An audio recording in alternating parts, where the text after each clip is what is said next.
Hello everyone, welcome to Wednesday health tip. मैं doctor Saima Wasti आज आपके साथ डिस्कस करूंगी स्ट्रोक और रिहैबिलिटेशन के बारे में। स्ट्रोक विश्व की एक बहुत ही गंभीर समस्या है and it is one of the leading causes of death and disability. जिसे हम लकवा कहते हैं या पैरालिसिस कहते हैं, ये दो वजह से हो सकता है, या तो नसों के फट जाने की वजह से या नसों के ब्लॉकेज होने की वजह से, जिसे हम इश्मिक या हेमोरेजिक स्ट्रोक कहते हैं। So what are the risk factors for it? There are many like obesity, blood pressure, diabetes, stressful lifestyle, smoking, but these are all modifiable ones. As an occupational therapist, हम आपको lifestyle redesigning और stress management में help कर सकते हैं।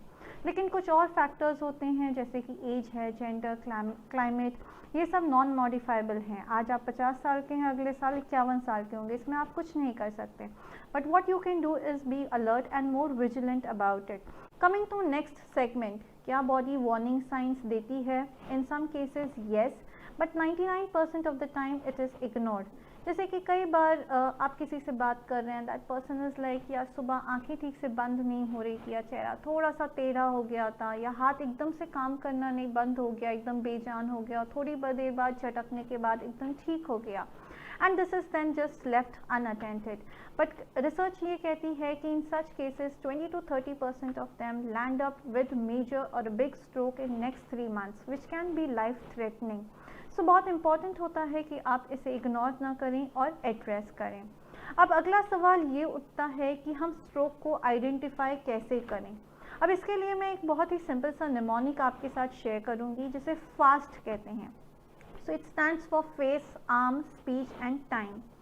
आप इंसान के चेहरे को देखिए, अगर ऐसा लग रहा है कि स्माइल में थोड़ी सी सिमेट्री ख़राब हो गई है, या आंखें पूरी तरह से बंद नहीं हो रही हैं, फोरहेड के जो श्रिंक्स हैं वो फ्लैट हो गए हैं, या नेसल फोल्ड फ्लैट हो गया है, या एक हाथ में एकदम बेजान हो गया, या एक साइड एकदम बेजान हो रही है, बोलने में तोतलापन आ रहा है। So these are all the science that you have to pick up कि ये स्ट्रोक होने के चांसेस हैं। टी स्टैंड्स फॉर टाइम, क्योंकि समय बहुत महत्व होता है स्ट्रोक में, and you have to pick up this warning and take the patient to the hospital as soon as possible. कई बार पेशेंट से पूछते हैं कि क्या अगर किसी को स्ट्रोक आ रहा है तो क्या कुछ फर्स्ट एड किया जा सकता है जितनी देर में हम हॉस्पिटल पहुँचें? तो इसका आंसर है नहीं। There is no first aid, you have to take the patient immediately to the hospital. आप अपना टाइम ना वेस्ट करें डॉक्टर को कॉल करने में या फिर किसी क्लिनिक लेके जाने में, because you have to take the patient to a stroke ready centre, यानी कि कोई बड़ा अस्पताल जहाँ पे सिटी स्कैन, एमआरआई की फैसिलिटी हो, टीम ऑफ स्पेशलिस्ट डॉक्टर्स हों, क्योंकि स्ट्रोक पहले डिटरमाइन करना पड़ता है कि किस तरह का हुआ है। नस फटने की वजह से हुआ है या फिर नस में ब्लॉकेज आने की वजह से हुआ है, क्योंकि उसके बाद फिर एक पर्टिकुलर प्रोटोकॉल फॉलो सेगमेंट है रिहैबिलिटेशन के ऊपर। तो पेशेंट की therapy begins right from the time when he is hospitalised and it doesn't end there, क्योंकि एक बहुत ही लंबा प्रोसेस है। पर रिसर्चर्स ये कहती हैं कि फर्स्ट 6 months स्ट्रोक की रिकवरी में बहुत क्रूशियल और इम्पॉर्टेंट होता है। बट ऐसा नहीं है कि 6 महीने के बाद रिकवरी नहीं हो सकती, but the process does slow down. यहाँ पे एक मैं नया कॉन्सेप्ट आपको बताऊंगी जिसे न्यूरोप्लास्टिसिटी कहते हैं। This is the basis of neuro rehabilitation and it is one of the beautiful property of brain, जहाँ ब्रेन नए कनेक्शंस बनाता है and it can rewire itself and you can retrain brain to do the older activity. So patients अक्सर मुझसे पूछते हैं कि क्या मैं पहले जैसे ठीक हो सकता हूँ या हो सकती हूँ, और can I use my hand और लेग लाइक बिफोर, या मैं एकदम नॉर्मल हो जाऊँ। But this depends on a lot of factors. Although stroke की रिकवरी एक बहुत ही लॉन्ग प्रोसेस है, but there are certain things that quantify, like for example ischemic stroke जो होता है, जो नस ब्लॉक होने की वजह से होता है, it shows some better recovery as compared to bleed या hemorrhage।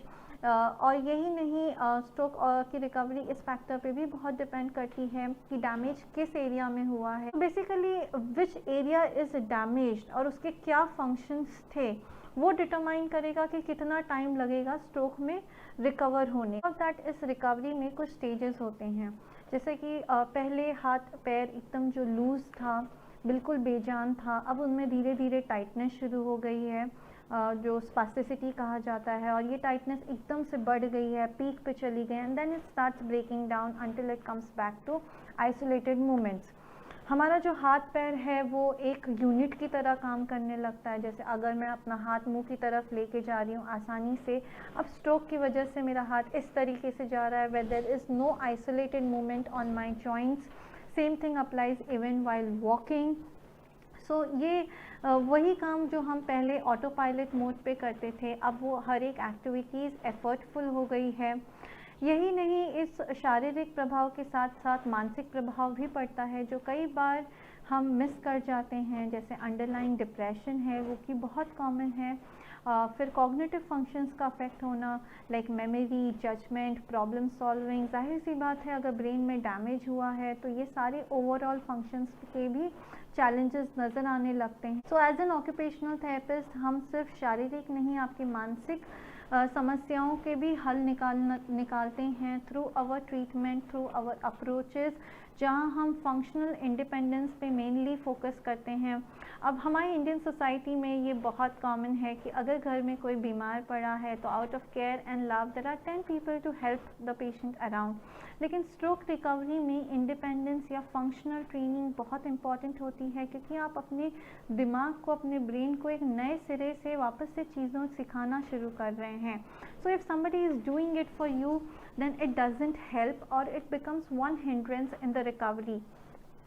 सो फैमिली मेम्बर्स के लिए भी बहुत इम्पॉर्टेंट है कि वो समझें कि पेशेंट को कैसे इंडिपेंडेंट किया जा सकता है through the treatment, through adaptations. इसके लिए आपको अपने थेरेपिस्ट के साथ बात करना पड़ेगा, क्योंकि ऐसा नहीं होता कि आप पेशेंट के सामने चीज़ दे दें और बोले चलो तुम खुद से कोशिश करो, you should do it, you should make an attempt. You need to understand how much you need to assist the patient. कितना पेशेंट कर सकते हैं और कितना आपको पेशेंट को मदद करना है, ये चीज़ आप अपने ऑक्यूपेशनल थेरेपिस्ट के साथ डिस्कस कीजिए, and you can draft an home programme for the same. मैं आपको 3 की मैसेजेस दे रही हूँ। सबसे पहला कि आप स्ट्रोक को आइडेंटिफाई कीजिए, और इसके लिए फास्ट निमोनिक को याद रखिए, and as fast as possible take the patient to the hospital, जो एक स्ट्रोक रेडी सेंटर हो, यानी कि एक बड़ा अस्पताल।